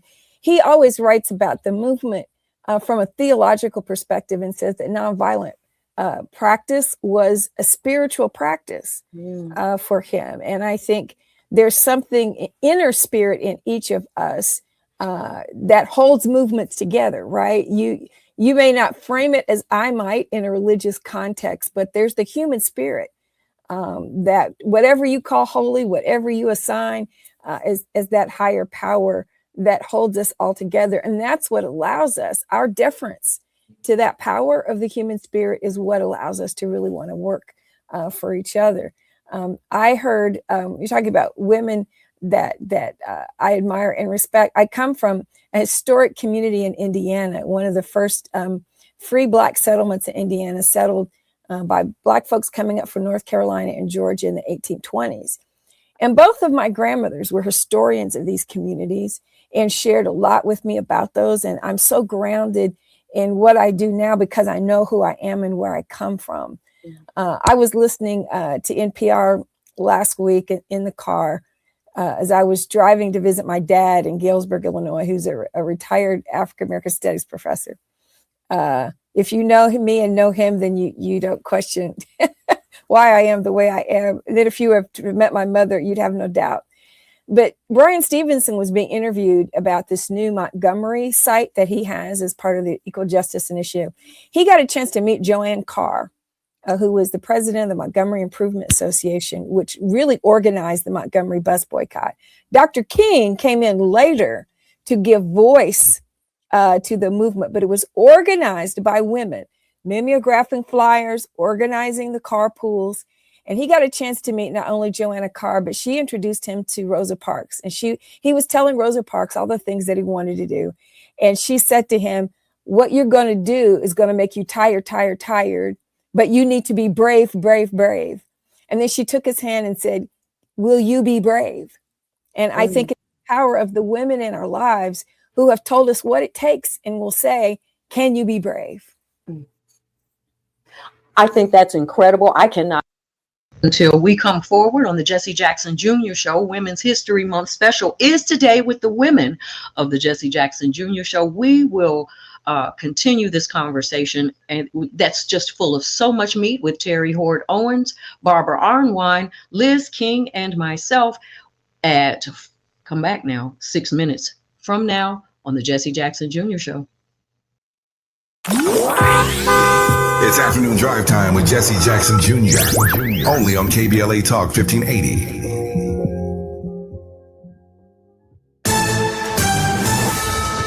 I'm Amber Payton with BIN News Now. Victor Glover will pilot NASA's Artemis II mission, becoming the first Black astronaut to travel around the moon. I also hope we are pushing the other direction, that one day we don't have to talk about these first, that one day this is just, and I listen to this, that this is the human history. The mission marks the first crewed lunar flight since 1972 and is expected to return with a Pacific Ocean splashdown. The Justice Department is suing Minnesota over its sports policies, arguing they violate civil rights laws. Black Attorney General Keith Ellison says the state will defend transgender students and criticize the lawsuit. And Black South Florida Congresswoman Sheila Sherfilis McCormick is facing growing pressure from fellow Democrats over ethics allegations and criminal charges tied to campaign funds. Some are calling for her resignation, while she maintains the accusations are politically motivated. Get BIN News Now on demand 24/7 on the iHeartRadio app. Now is the time to save on an award-winning Nissan at the Nissan Now sales event, featuring the Rogue, Pathfinder, Frontier, and more. Don't wait. These offers are going fast. Shop your Southern California Nissan dealers and NissanUSA.com today. This is the KBLA Sports Minute with Ray Richardson.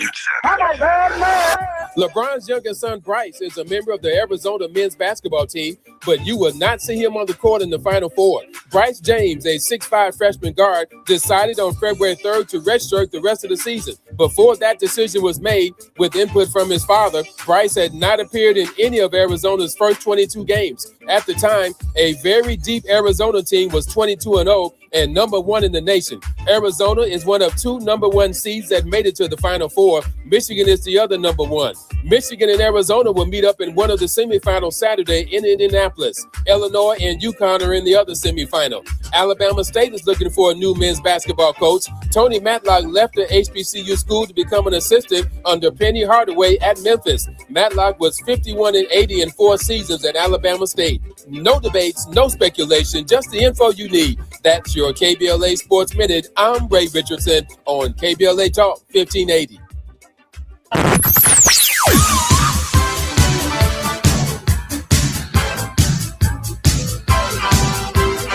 This is KBLA Talk 1580. Talk radio. That's music to your ears. We're unapologetically progressive. KBLA Talk 1580. We've got a lot to talk about. I'm Reverend Gerald, the life coach. Is someone you love struggling with addiction and mental illness? Is improving your family's health important? Want to leave a legacy that your family can grow? Are you ready to enhance your perception of life experiences? Then wake up weekends at 7 a.m. with Urban Family Focus and get the wisdom, opportunity, resources, and motivation to live your best life. Join the conversation on Urban Family Focus Saturday and Sunday at 7 a.m. Unapologetically progressive. KBLA Talk 1580. We've got your black. This is the story of the one. As a maintenance tech at a university, he knows ordering from multiple suppliers takes time away from keeping their arena up and running. That's why he counts on Grainger to get everything he needs, from lighting and HVAC parts to plumbing supplies, all in one place. And with fast, dependable delivery, he's stocked and ready for the next tip-off. Call 1-800-GRAINGER, click Grainger.com, or just stop by. Grainger, for the ones who get it done. Why'd I go to the doctor? Working on the farm, my heart kept skipping a beat. I didn't think much of it, but my daughters made me get checked out. Turns out I have atrial fibrillation, which increases the risk of stroke about 5 times. Symptoms like irregular heartbeat, heart racing, chest pain, shortness of breath, fatigue, or lightheadedness can come and go. But if it's AFib, the risk of stroke remains. If you have symptoms, contact a doctor. I'm so glad I did. Visit notimetowait.com. Sponsored by Bristol Myers Squibb and Pfizer. Hey guys, do you want male performance in the bedroom and do you want it now? Get it in 47 seconds or less. For the first time, you can have instant male enhancement. Introducing Knox 47, the topical male enhancement that works in 47 seconds or less. Satisfaction guaranteed. Finally, after years of scientific research, our proprietary formula will allow you to perform in the bedroom like never before. Just imagine that little blue pill on steroids. No reason to settle and wait when you can get instant performance now. Forget about pills and potions that make you wait hours or up to 30 days to work. That's yesterday's news. Knox 47 is brand new. The hottest thing for men. And you don't need a prescription. Call now and get your free supply for a limited time. To find out how to get Knox 47 for free, call now. 800-677-1453. That's 800-677-1453. Free bottles for limited time. Call 800-677-1453. That's 800-677-1453. All I need is one mic. With a KBLA Talk 1580 editorial, I'm Dr. Nicordelai Corte. Less than 24 hours before a planned California governor's debate, USC and KABC Television Channel 7 pulled the plug after a week of growing outrage that not a single candidate of color had been invited to participate. USC says it was just math, polling numbers, fundraising totals, nothing personal. But here's the problem with that argument. Every one of the 6 candidates who made the cut was white, and every one of the candidates left out was not. At some point, the outcome is the message, regardless of the formula that produced it. The 4 excluded candidates, former U.S. Health Secretary Javier Becerra, former L.A. Mayor Antonio Villaraigosa, former State Controller Betty Yee, and State Superintendent Tony Thurmond, are not fringe figures. These are people who've won major statewide elections and served millions of Californians. Here's the deeper lesson. California is one of the most diverse states in the nation. Latino voters, Black voters, and Asian American voters don't just live here. We decide elections here. When the people organizing a debate about California's future build a stage that looks nothing like California, they're not just making a scheduling error, they're sending a signal about whose voice matters. Even some of the invited candidates called on USC to expand the field, ostensibly because they understood what was at stake. That said, it is worth noting that none of the invited candidates had the courage to stand in solidarity with people of color and bow out of participating in the debate. But we'll leave that alone for now. Canceling the debate was not a victory. It was damage control. The real lesson is that diversity cannot be an afterthought in the criteria. It has to be baked into the thinking from the very beginning. Voters of color are not a special interest. We are the electorate. With the KBLA Talk 1580 editorial, I'm Dr. Nicordelai Corte. As always, we welcome your feedback.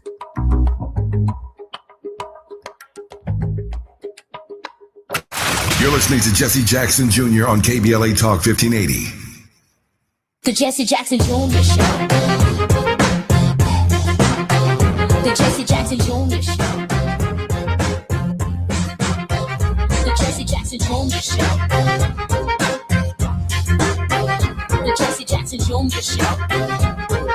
King Quality drops the beat. Come on and talk with me. Come on and listen to the me. Come on and talk with me. Come on and listen to the me. KBLA Talk 1580. Download the app.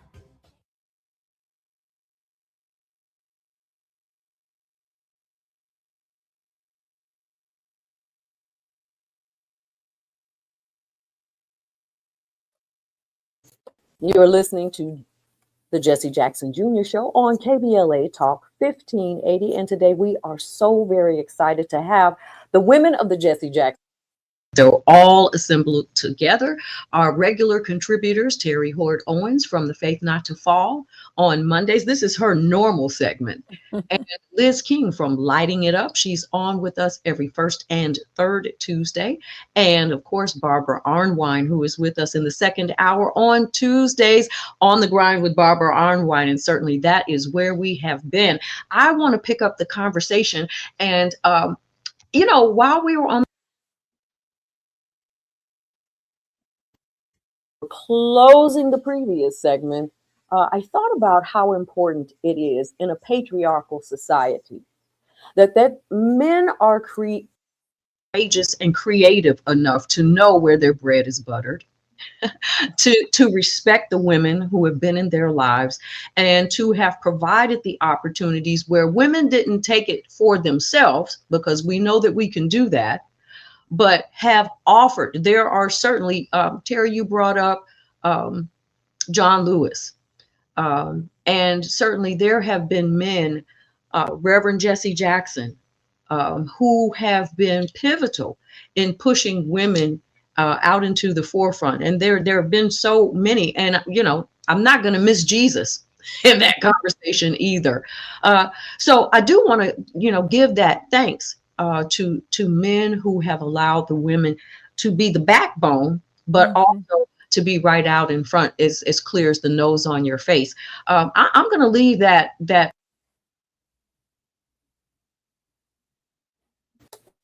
body to jump in on that particular conversation, because it does take a strong man to with a strong woman. How about we start with you, Liz? Yeah, I think this is just a good reminder that how important it is. And, I've been thinking a lot about the role of white women in the movement and just the importance of understanding that white women are making choices and they're deciding which side to be on and where to align themselves. Similarly, men in the women's movement have had to make those choices, and there have been men who've gotten in the way, and then there have been men who have been part of the solution, who recognized that they themselves were burdened by the patriarchy, that they themselves were limited, and that we're not going to get anywhere, unless we get there together. And thinking about Frederick Douglass, and I think we underestimate the critical role of Frederick Douglass in women's suffrage and the way in which Frederick Douglass was enabling and contributing to women's leadership in the abolitionist movement specifically, but in the sort of global, the justice movements more broadly. Obviously, a tremendous leader in so many ways, including as a supporter of justice and equal opportunity for women. And thinking about the interrelatedness of all of this, I think we have all seen and benefited from partnership with men who felt called to justice and equal opportunity, to gender justice, who knew that this is all of us or none of us. I've been thinking a lot about women in the labor movement, thinking about Mother Jones and the role that she played, Jane Addams as a core leader in reforming our criminal legal system that was hurting so many children for so long. And it just is a reminder, no matter who you are, no matter your background, you have a responsibility to show up, because these systems of oppression and marginalization, nobody really wins. You may think you're winning. You may think as a man that you are benefiting from the subjugation of women, but it's a lie. It's a lie. And so thankfully there are men who have found that and sort of realized and seen the truth that they have a responsibility and an opportunity to show up in solidarity. So, I think about Wade Henderson, certainly, who was a longtime leader of the Leadership Conference on Civil and Human Rights, who understood better than anybody else ever has the role of solidarity and showing up and the interconnectedness of liberation movements. So yeah, I do feel fortunate to have been surrounded by great leaders of all genders, and specifically men who have found their way to be on the right side of women's history and the right side of gender justice and equality for women. Mm-hmm. I was just looking while you were talking at the men who were pivotal in the 19th Amendment being passed. And you never really have heard these people mentioned in any sort of conversation. Max Eastman was the Men's Equal Suffrage League founder, James Lee's Laidlaw, Congressman Thetis Sims, and earlier supporters, we did mention Frederick Douglass and James Mott. These men here some of them were married to these women. And I don't know, a happy wife, happy life might have been going on in that, but you also, you have to really give a lot of credit to, because even as you saw the 15th Amendment being passed and Black men got the right to vote and women did not, and it was quite a while before women got that right to vote. So, we do give men credit.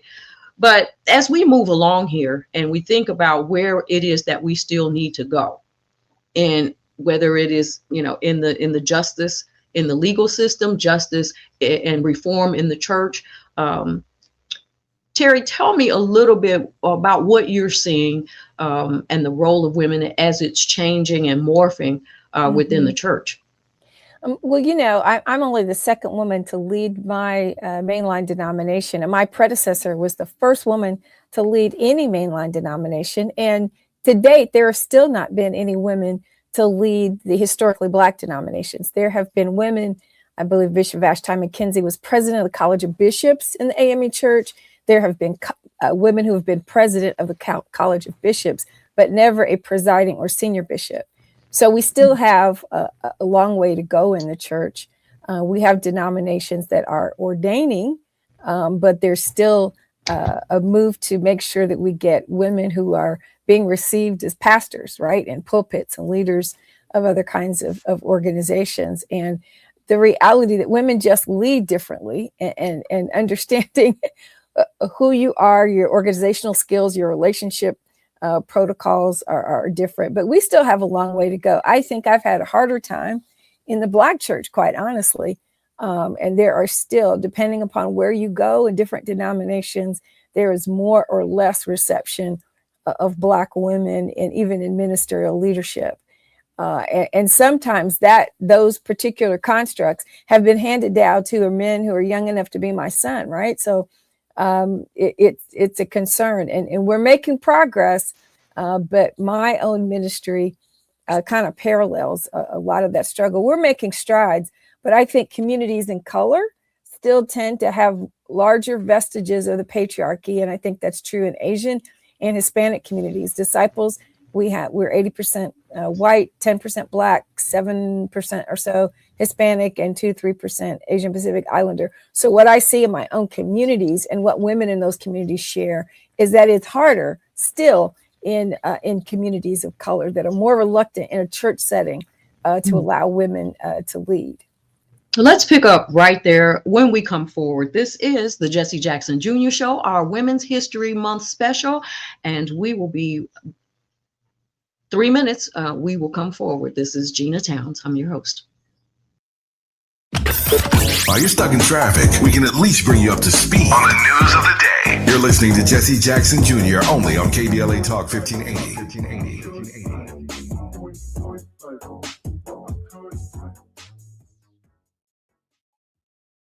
Getting around LA doesn't have to cost a lot. Metro has fares that fit every budget. 20 free rides for qualified riders through the Life Fare program. Free passes for students with GoPass. And affordable options for everyone in between. Wherever you're going, Metro's got you covered. Visit metro.net/fare programs.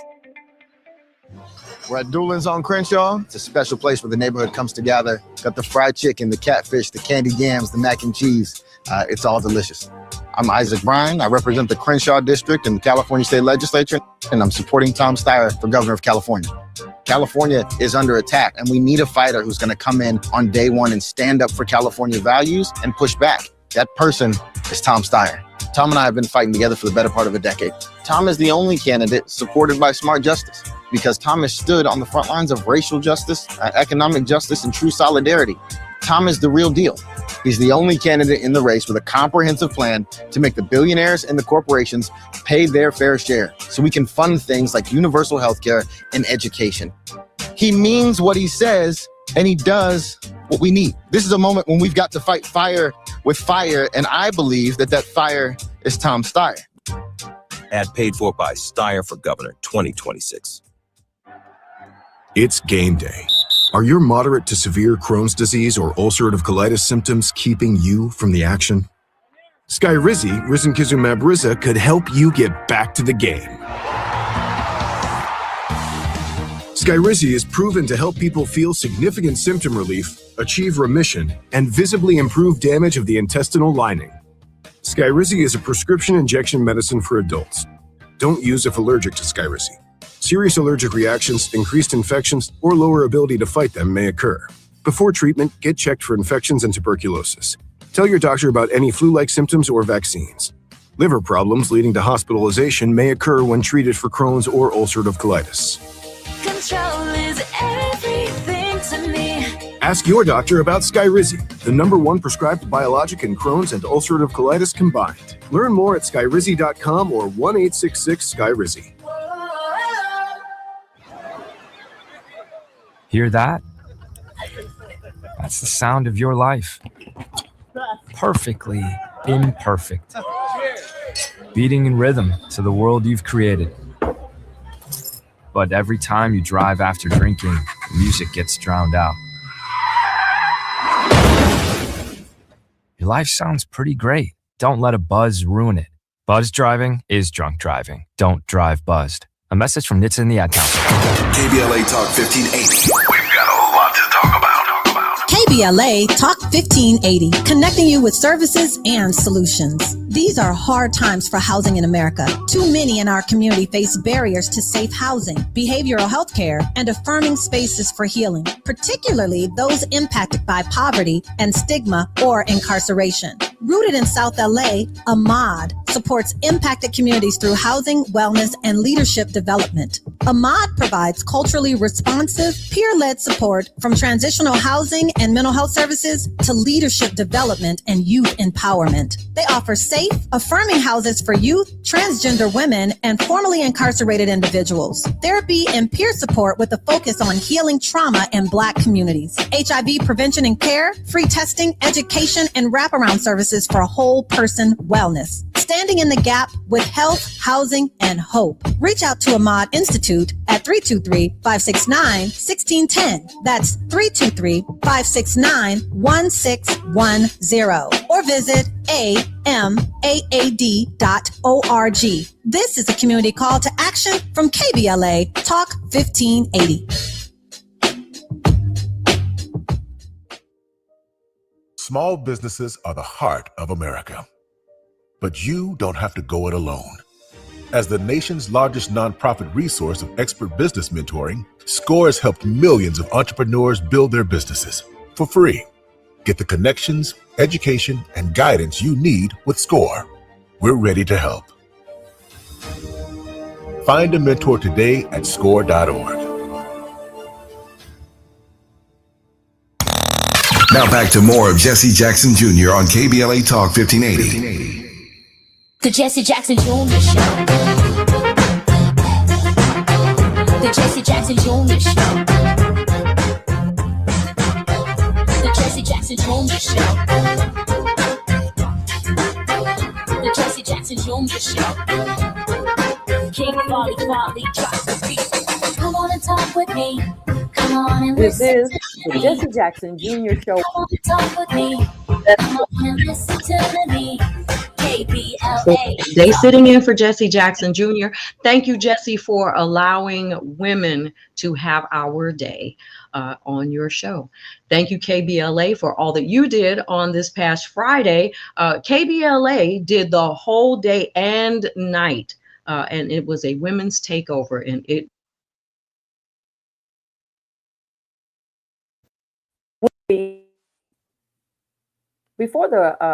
before we came forward, walking about the pivotal role that some men have had in pushing women forward. But we do know that a lot of women have been disenfranchised in this hour because of the rules that this administration has. Think that the dismantling of the Department of Education, the dismantling of our healthcare system, SNAP benefits for single moms, on and on with all of that. How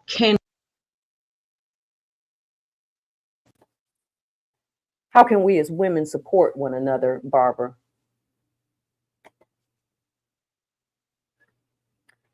Unmute yourself, Barbara.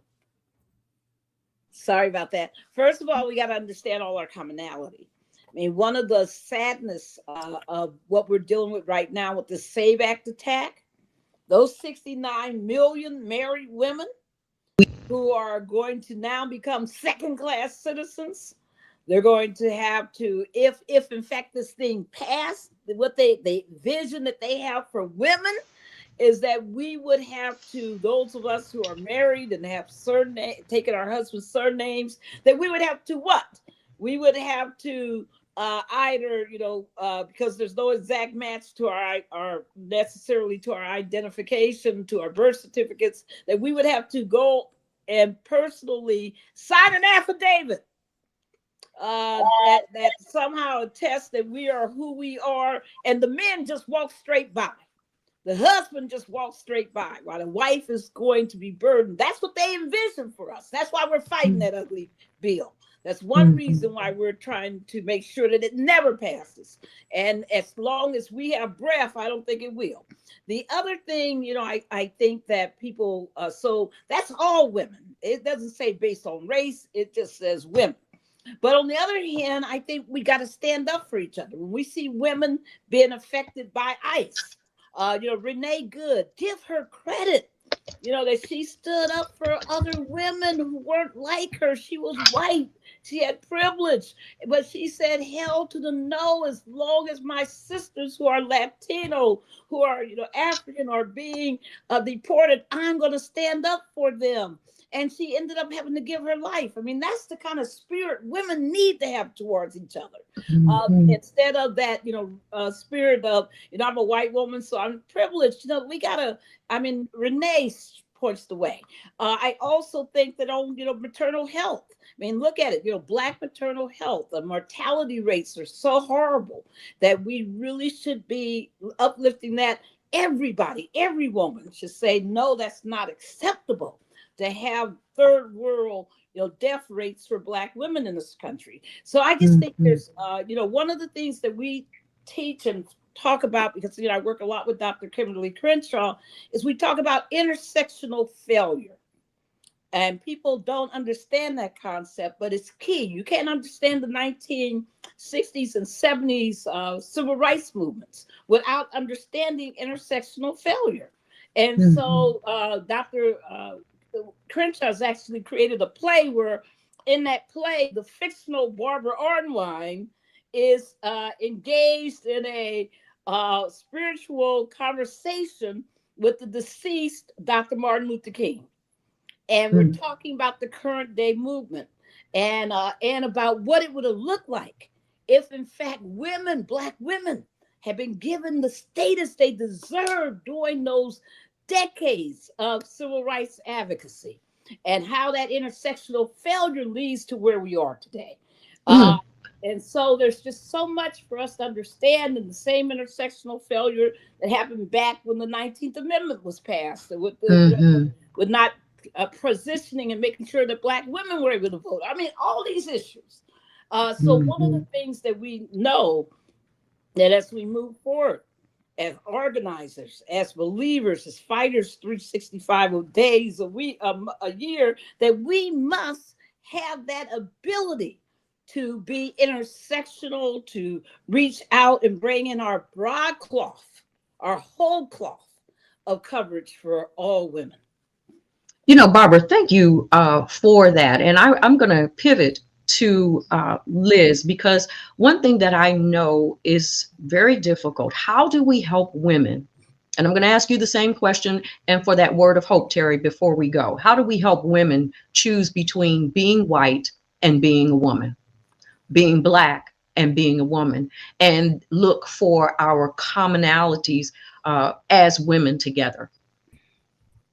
Yeah, I mean, just to Barbara Arnwine's point, and then obviously the invocation of Dr. Crenshaw and all that we have learned and been told. I mean, people's lives are just more complicated than any one identity will allow, and that we have got to come together. I'll just invoke one other name here. Fatima Goss-Graves, who's the president and CEO of the National Women's Law Center, is really leading the way in so many ways and calling out the ways in which this injustice shows up. And it hurts white women, and it hurts Latino women and Native women and Asian American women, and all women are harmed, and the way in which we all have to come together here in solidarity. So I think it is a choice about living into your own life, thinking about the future of your children. No person should ever give birth and have to risk their own life to give life. I mean, it just makes no sense, and we can do better than this. And solidarity is the only way forward. We have to learn this lesson painfully, generation after generation, and the only path forward is together. I think that is what we keep learning over and over again. Yes. Yeah. Sorry. In our final 30 seconds, Reverend Owens, can you give us a word of hope? Unmute, Terry. That plea for solidarity and unity really is summed up in the book of Galatians, where Paul says, be not weary in well doing, For in due season you'll reap if you faint not. And it's the perseverance of women fighting for the humanity of all women are the source of life. And so have been fighting for generations and centuries to ensure the flourishing of all human beings. But I think our word of hope is that we can't give up. We must be brave, as Rosa Parks said. Will you be brave? That's with me, and I offer that to all the women out there. Don't give up. Will you be brave? And to all the mothers who have had to fight for their children who have been murdered.